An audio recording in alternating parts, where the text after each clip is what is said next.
where we want to get hands on. Let me see.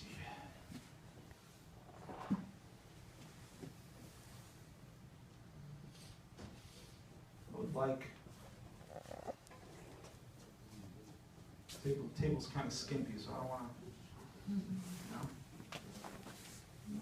young boy, I guess. I don't want to traumatize a young boy. Brother, standing next to the kid with the white kubi, can you stand up? No, not you. Not you. 2 rows in front of you. Like with the blue sweater, with the blue, yeah, you stand up? Yeah, stand up. I think you're the right guy for the job. So we're not breaking our backs, inshallah. Good. Bismillah. What I need you to do, I need you to come to the middle. You have to hold the breath for 5 minutes. Hold your breath now, don't close it.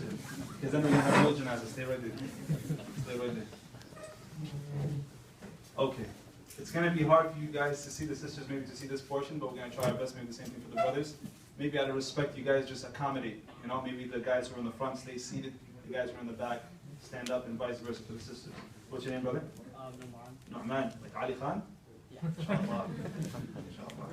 We ask Allah to give you a life upon Islam and a death upon Iman. Allahumma ameen. So this is what we're going to do. Nu'man, you are going to drop dead. Don't worry, the floor is clean. Bismillah. Drop dead.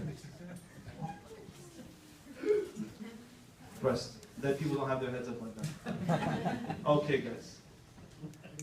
As funny, right, as it may be, where I tell one kid come out and fall dead, I promise you, and Allah is my witness, that this is how it is during our regular janazahs. It's not just, oh yeah, she was sick in the hospital for a year or 2 years. No. You're doing your daily routines in work, at school, in this place, in that place. Whatever you're busy with, and you get that phone call, such and such as that. We'll be in class now. Does that mean people are not dying? They're still dying now. You're doing your daily activities, someone's dying. Just when does it come close to the family or close to the community? Allah decides that. Or us, Allah decides that. We're just another Jannazah. That's all we are. So Nu'man has now passed away. The Jannazah does not start with the body on the table. When someone dies, Allah doesn't send the malaika to pick them up and to bring them to the washroom, to put them on the table and have the cover and you start the washing. Things don't work like that. We have to be practical. One very important principle in janazahs is the following. The Prophet ﷺ said, كَسْرَ عَضَابِ الْمِيِّتِ كَكَسْرُهُ حَيٍّ. Breaking the bone of a dead person is like breaking it if they are what? Alive. So what this means, across the board, we handle the body as though it is what? Alive. Is it because they feel? No. No. Why? Why handle the body that way? Respect. Why doesn't the body feel anything now? Dead. There's no soul. The soul has escaped. Why do we use warm water instead of freezing cold or extremely hot? Why do when we put the water on to start the washing, why are we being particular about the type of water? Joints get frozen. Joints get frozen? Not really. You steam in hot water, right? And just melt it. Na'am? Because we like to shower with the hot water, right? Even if there's a family member present, we ask them, how did they like to take a shower? Now when they start giving some extreme answers like steaming hot, brother, every time we go into the bathroom it's steaming, it's this, no. We're not going to do that because the skin of a dead person is not like the skin of a live person. The blood is not flowing anymore, things are different. That we try our best to give the ghusl the same way we would give them the ghusl as though they were alive. That's the point. Not because they're feeling, but because of the respect and the honor of the dead body, inshallah. So now, we're going to have a few volunteers. I like to do these types of workshops because I know how to do the janazah. I want you guys to know how to do the janazah, so you guys will do it, inshallah. Brother, what's your name? Mas'ud. Akhi, what's your name? Sayyid. Take that body bag. You and Mas'ud, you guys are going to get it in, inshallah. So guys, this body bag is going to symbolize, yes, a body bag. It also symbolizes a stretcher, okay? Because a body, like I said, doesn't just end up on the hospital bed to the washing bed in the masjid or in the funeral home and so on and so forth. So this is how we're going to do it. Before you open it, brother, before you open it, yeah, we're actually going to Nu'man. Dead people don't move, just move to your... Hold on. I'll tell you right now. I want you guys to see this. Mas'ud and Sa'id. Is that your name? Okay. I want you guys to show them the body bag. There's a reason why I'm going to show you the body bag. So you see where the zipper is? Okay? Now, let me show you something.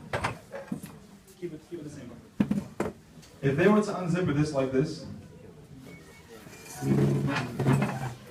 flap will open up, right? This flap will open up, which means there's going to be more part of the bag on which side? The bag is on which side more if I open this all the way? On this side, right? More on this side. Which means the Prophet Aisha, she said that the Prophet was never given two options except that he did what? He picked the easier of the two. And this is how we should be with our lives altogether, inshallah. So we're not going to be bothering ourselves with a lot of bag. We're going to use the easy side, inshallah. So we're going to put him in from this side instead of this side. And how will we do that? Nu'man, that people don't move, but you have to come this way a little bit. Okay? You guys are going to go to his other side, this side right here.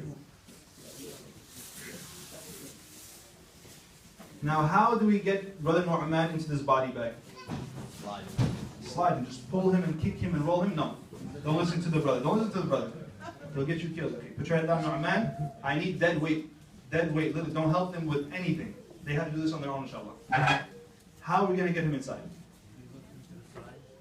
Lift him to the side, tilt him to the side, and do what? Inshallah. This is how we're going to do. First and foremost, I want you guys to take this body bag, roll it inwardly. Inward, that's out. Outwardly, like the opposite way. Exactly. Roll it that way. Where? To the middle of this grave. Okay? Roll it to the middle. Roll it like a bowl. Yeah, like a roll. Okay? That's a little bit too much, Mas'ud. A little too much. Okay? Now, you're going to take Nu'man's foot and put it over his other foot so that he can be turned this way, which means this foot over that foot. Exactly. That's the first thing, because no matter how heavy a person is, when you turn their feet like that, now you're starting to balance out their weight. It's easy to turn them. Mas'ud, what you're going to do is you're going to stand on this side of his body. You're going to grab his wrist, bring his arm over his body, flat. Take your right hand, put it on his shoulder blade. Shoulder blade, behind him. Exactly. And your other hand on his waist. Turn him to you. Nu'man, don't help them. Okay? Sa'id, put it in as much as you can. Okay? And then you put his feet on. Mas'ud, you're going to slowly put him down, watching that his limbs don't bang onto the floor or onto whatever surface. Put his arm down. Don't do anything, Sa'id. Put his feet back to the normal position. Turn his foot the other way. Other foot. Mas'ud, go to that side now. Grab his wrist and repeat. Watch his arm. Turn him over his waist and his shoulder blade, right? Waist and shoulder blade. Bismillah. And Sa'id, don't rush. Don't rush. It's right there. Just take your time. Unfold it. Put him down slowly, inshallah. Put his feet down. His feet down. Zip it off. Don't laugh. Don't rush, don't rush, don't rush.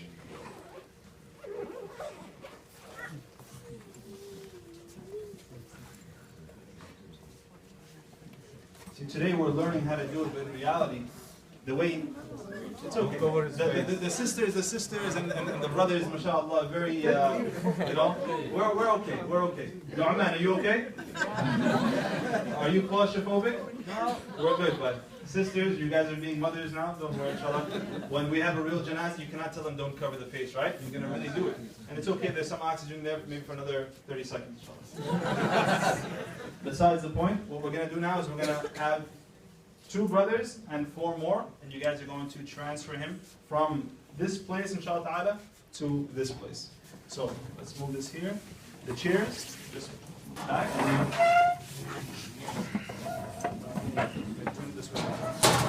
That's it. Okay guys, hold on. Before you guys do any lifting,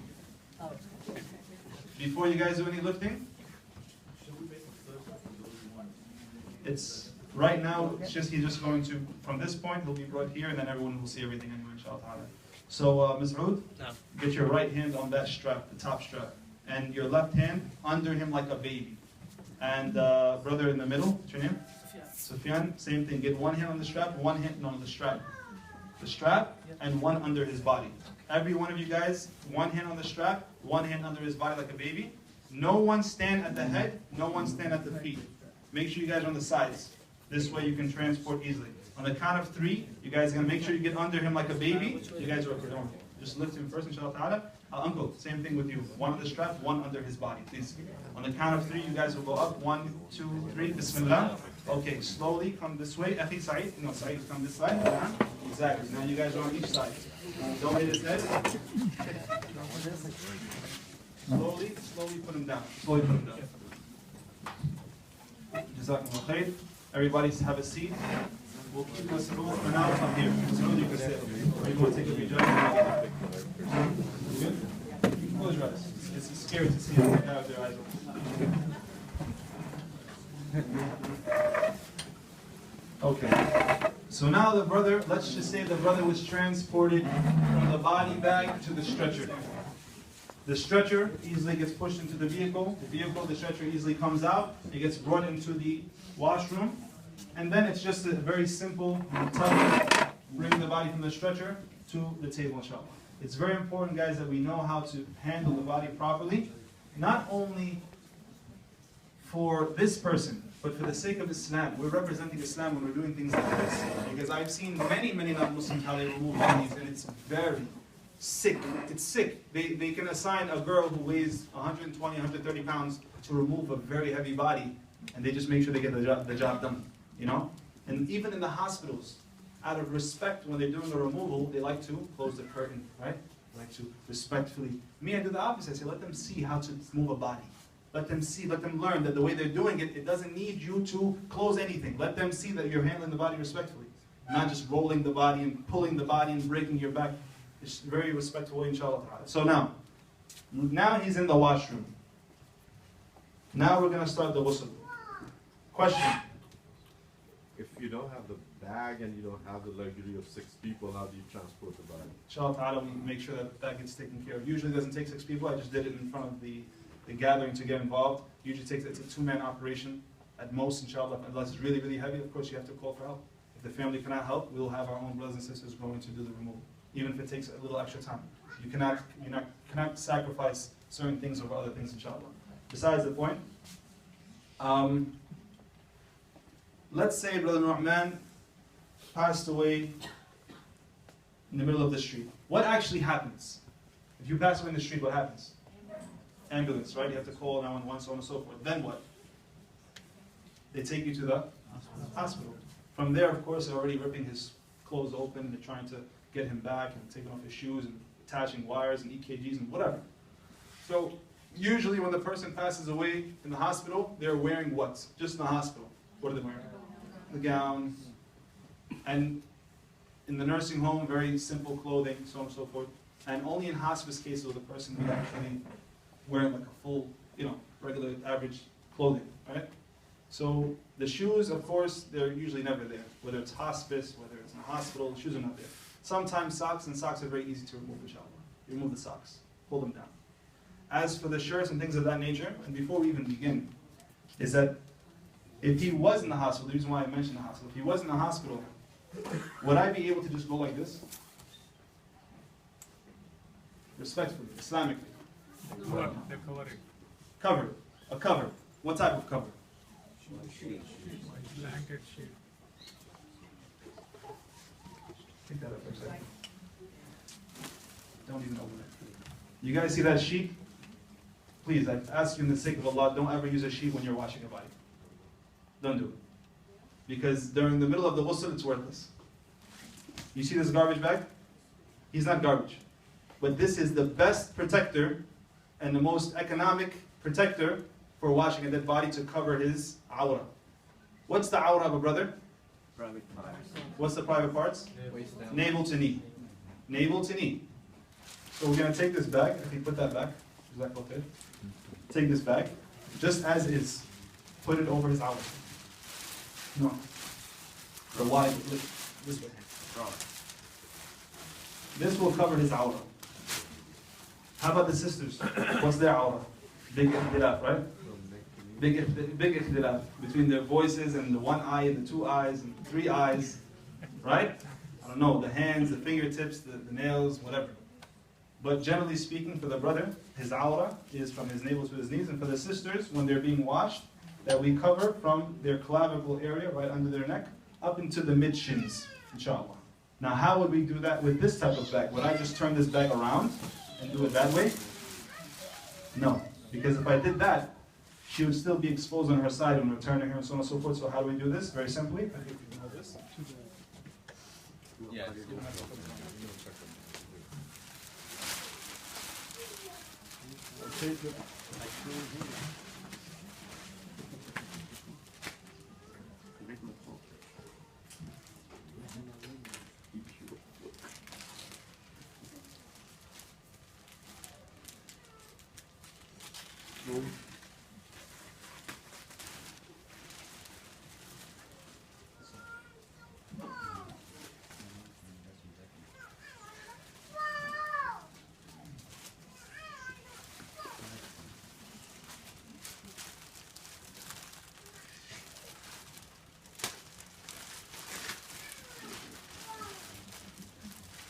Just take the garbage bag, rip it in half.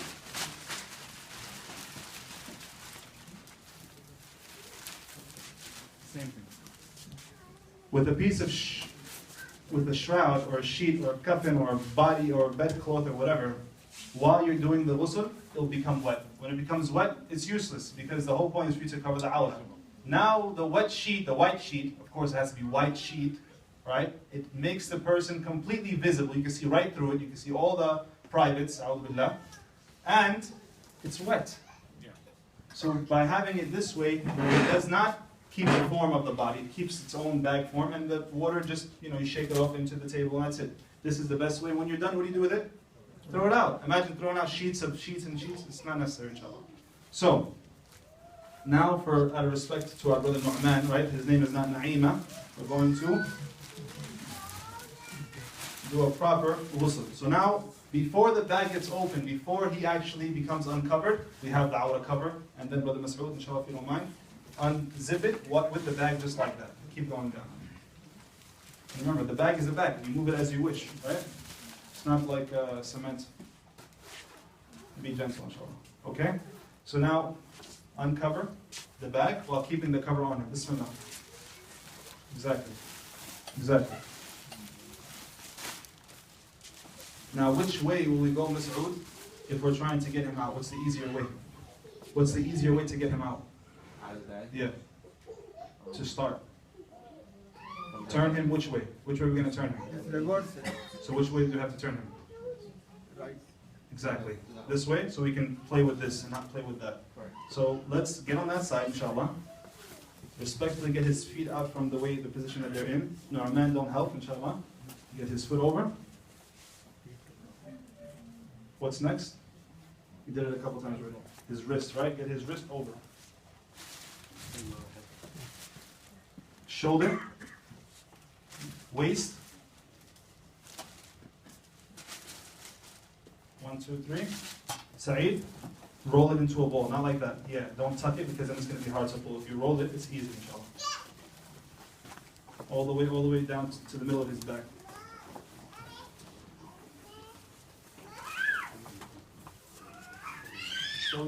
Slowly put him down. Make sure his feet are outside of the bag. Watch his arm, Mas'ud. Yeah, put his arm. You control his arm down. Sa'id, switch his feet. Bismillah. Now, what we would do is, before Sa'id would even do anything, is that when he turns him over, there would be a garbage pail right here, at the feet or at the foot, and we would roll up the bag when he's turned over. Let him turn him over. 1, 2, 3. Bismillah. Very good. And Sa'id would actually roll it this way. This way, you're going to catch all of the gunk and the funk and the skunk inside, and you're going to put it inside of the garbage.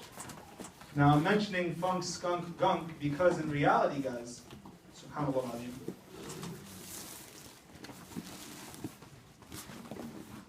Doing the ghusl is not easy. It becomes easy physically, you can handle a body, but it's not easy, even on a person who does it regularly. Unless you become completely desensitized and you have no heart for it, then you should not be doing it, because your intention is, your niyyah is not there. Right? So, what's the reward for doing the ghusl? What's the reward for washing a dead body? Hadith says it's one qiraat or one mountain. The qiraat is for attending Salat al-Janazah. Yeah. And 2 qiraat for attending the Salat al-Janazah and then going to the Graveyard. burial. But what about washing the body? Abu Rafi radiallahu anhu, he says, the Prophet ﷺ said, "Man ghassala akhil Muslim," whoever washes his Muslim brother, and he conceals, he hides anything negative he sees or he smells, غَفَرَ اللَّهُ لَهُ 40 مَرَّةً. Allah will forgive that person 40 times. Some ulama, they say for 40 sins, and other ulama, muhaddithin, they say for 40 major sins. That's for the ghusl. What's the conditions for ghusl? There are 3. You wash for whose sake? You wash according to who? The sunnah of the Prophet ﷺ. And third is that anything negative you see or smell, you don't say anything. How's the ghusl? Was he bloody? Was he smelly? Was he stinky? Alhamdulillah. That's it. You don't mention anything, you say Alhamdulillah. If there are good signs, you may mention those good signs. If there's any evil, negative signs, you say Alhamdulillah, he's regular janazah, normal janazah, nothing special. You know? So, one thing I did not mention, because we got so excited and he died and we had help, I didn't mention what we actually supposed to do, inshallah ta'ala, maybe you'll forgive me, is that when a person dies, the first thing that you do is do what? Close his eyes. Why? They don't close after the fact. This is a good point, right? It becomes harder, Right. rigor mortis. The first answer, the best answer is that it's a sunnah. The reason why we close the eyes is because the Prophet ﷺ told us when a person dies, when the soul comes out of the mouth, the Prophet ﷺ said, the eyesight follows. That's why you guys ever seen in those YouTube videos a sheikh giving khutbah, the old white sheikh, the Egyptian sheikh sitting down giving khutbah, and he's slowly dying on the chair. You guys see as they slow the video down, you see that as he's dying and his body is drifting off, almost falling off of the chair, his body is going one way, His eyes are going down. and his eyes are looking this way. Naturally, if I push you somewhere, if you're falling off the chair or whatever, your eyes will naturally look at the place that you're going to fall, hoping to either protect yourself, to find a way to not harm yourself, right? But what's more important, where your body is falling or where your ruh is going? You see? And he said that the eyesight follows, and then he said, so close the eyes. And we know that science people here, rigor mortis is what? The body stiffens up, the muscles tense up after death a little bit, right? That if his eyes were to stay open, the eyelids, the muscles, he's okay, inshallah, he's a mujahid, he's okay. So his eyelids are muscles, and the muscles, they will tense up. The muscles will tense up, and they'll become very hard to close them afterwards. That's why in the funeral industry, they make a killing. They make a big industry, something called eye caps. Doesn't even sound right. Eye caps. It's a very thick contact lens. Imagine a contact lens that's not flexible. It's hard plastic, and on the bump, on the curved side of the eye cap, are razor sharp edges. So that when they stick it in your eye and they take your eyelid to flap it over this curve, it will cling on to those razor sharp edges to keep your eye from opening again. And what bypasses all of this nonsense? The sunnah. Just close it. Close his eyes. Because when you close his eyes, the rigor mortis will kick in when his eyes are closed, so they'll stay closed, inshallah. That's why the ulama, they say even it's good to do the same thing with the jaws. To tie the jaws to the head or to close it if they're open, right? But you're actually not going to find a hadith on that. But it's good to do it if you see their mouth is wide open, common sense. If you leave it like that, it'll stay like that. So you have to close his mouth and tie his mouth, inshallah. His eyes are closed. We make dua because the Prophet he made dua for Abu Salama radiallahu anhu in this regard. You guys can find the dua. Listen very carefully. Who has Fortress of the Muslim? Husn Muslim, the book. Who has it? Whoever doesn't have it, please contact the Shaykh, contact the brothers. They will give you, inshallah, I'm sure, a free copy. Hopefully. If not, inshallah, we'll give you guys something. If not, I believe they're like $1, $2, $3. They have the dua that you recite at the time of death. They have the dua that you recite at the time of the Janazaah. The time that you recite even for a child in the Janazaah. And the salam in the maqbara, in the cemetery. All of the dua are there. I ask you guys to get that, inshallah. And we did, when he died, again, we're taking a step back, his body was supposed to be covered entirely. Why? Why? Why cover the body? Clothes could fall off if that news shows aura. No. Respect, specifically, what about respect? Islam is such a simple deen, and it builds within a person to be considerate to others. Islam is a practical deen. It's not just books and people flying on carpets and stuff like that. It's a very practical deen. That we're very considerate towards other people's feelings. That's why we do a certain thing. That's why we handle things a certain way. When you're covering an entire body, there's a reason for it. When this person is dead, who here has had a bad hair day? Raise your hand. Bad hair day. Guys, you don't want to admit it. I can point out people that still have a bad hair day today, right? A bad clothing day, a bad laundry day, a bad whatever day, a bad God knows what day. Today is his worst day. Even if it was his wedding day and he looked like he was ready for a wedding, it's his worst day. He doesn't want no one to see him this way, or her. So we cover them out of respect. Unlike in our culture and other cultures, what do?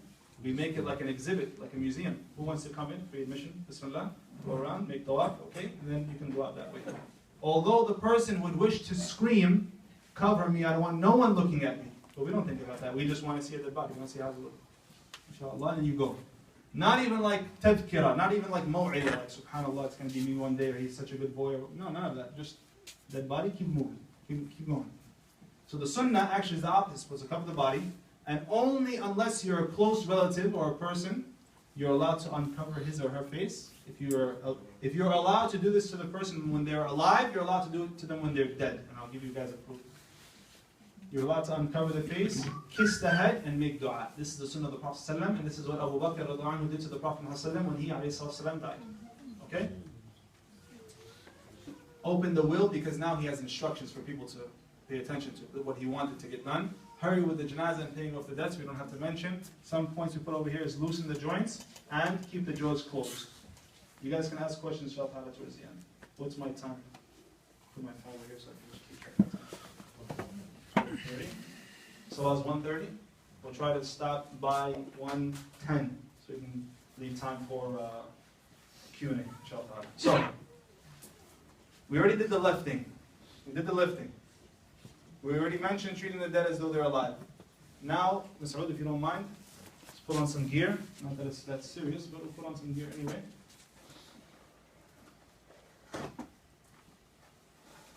Keep opening this up until it becomes an apron.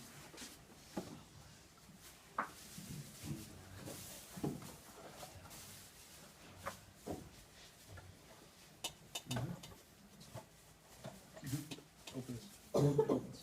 Yep. One more leg.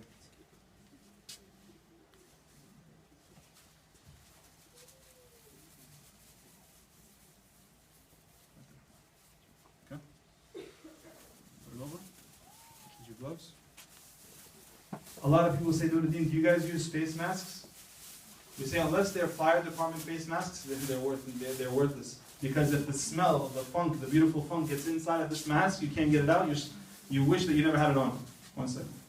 Let me get it. You got it? You can just do that twice if you wanted to. It'll be easy. Don't try to do the scissor shoe tie. Just do it twice, 2 knots, and you're good. Okay. The proper things not to get your clothes wet, inshallah, and your gloves is very important, inshallah. Place the outer cover, and then we start to remove the bag and so on and so forth. Another thing it says over here, we remove everything. Why? What's the point next to it? What about we're going back to Allah? We know we're going back to Allah. We're going back to Allah what? The same way we came, naked, with nothing. Same way you came with nothing, you're going to go back with nothing except what? You can't carry that, no bag. There's no bag to carry that. Alright? So, no problem. You can wear the other glove, and there's some more gloves here. Let me,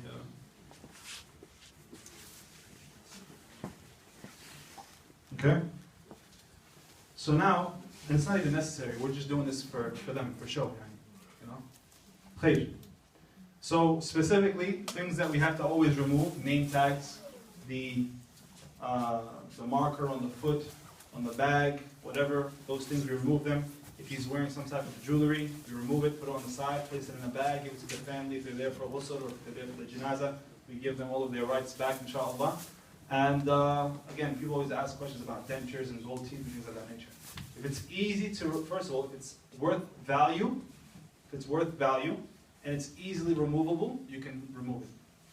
But if it's not easily removable, you can't do anything, right? Because now you're going to cause more harm than good. What's the next point? Now, before that, even clothes, right? We have to go back to Allah the same way. Now we're going to start talking about clothes. Say, come up, inshallah. Don't open it, so this way we don't actually have a real Janazaah. Come this way, come this way.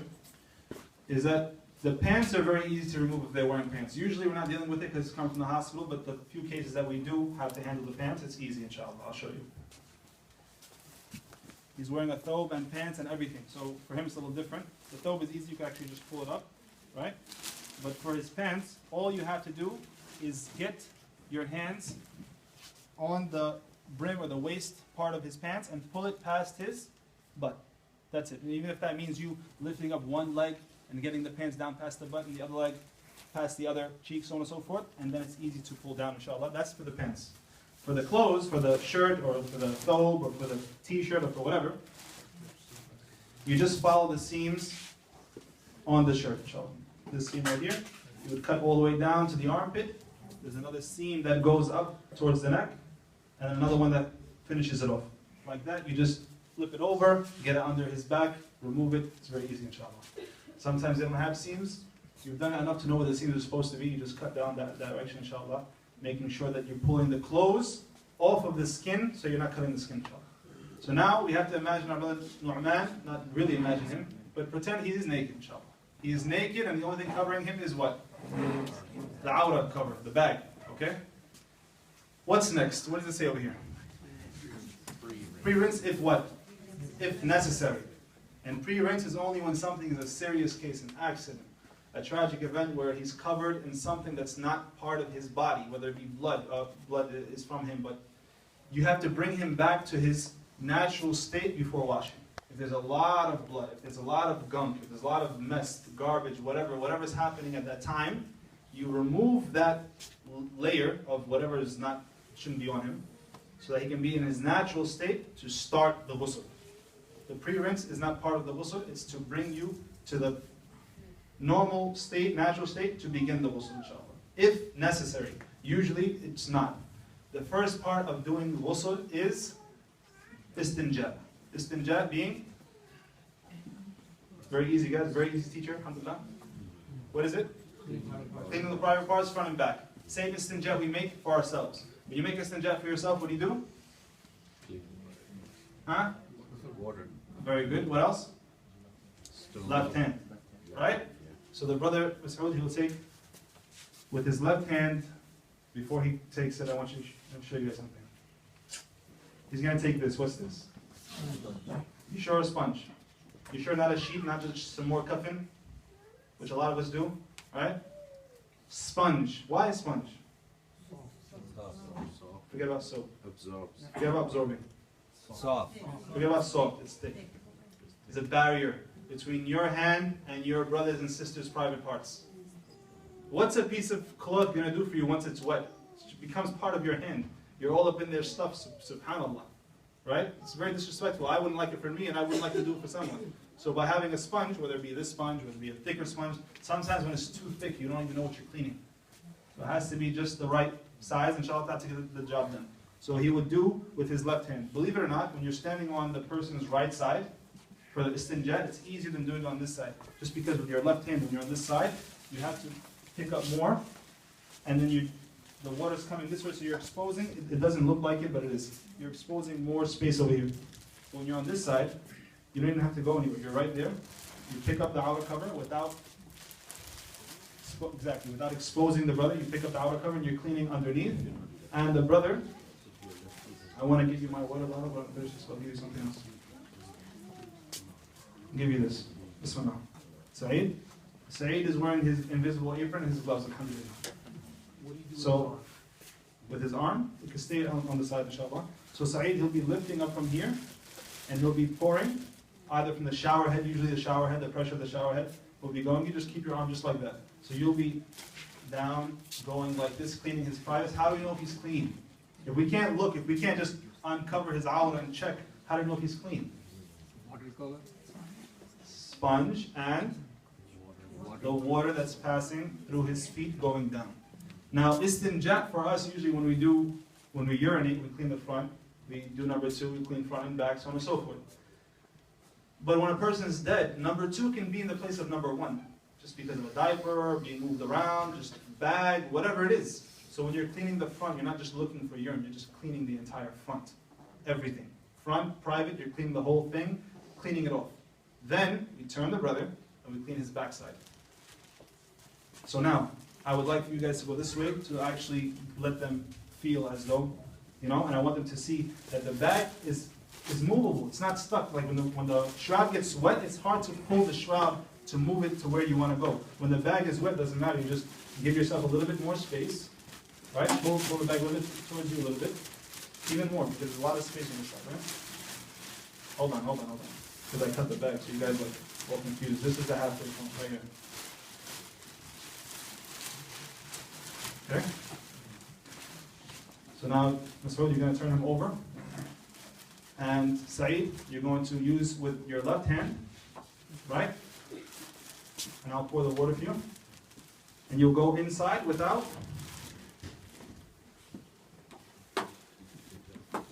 You'll go inside without exposing him. Now, someone may say, sometimes I used to always say this stuff, oh, but Noor Uddin, I can see, so on and so forth. I say, Akhi, Ukhti, when we do ghusl, people are not sitting here doing ghusl, right? We're standing on top and we're just cleaning the privates.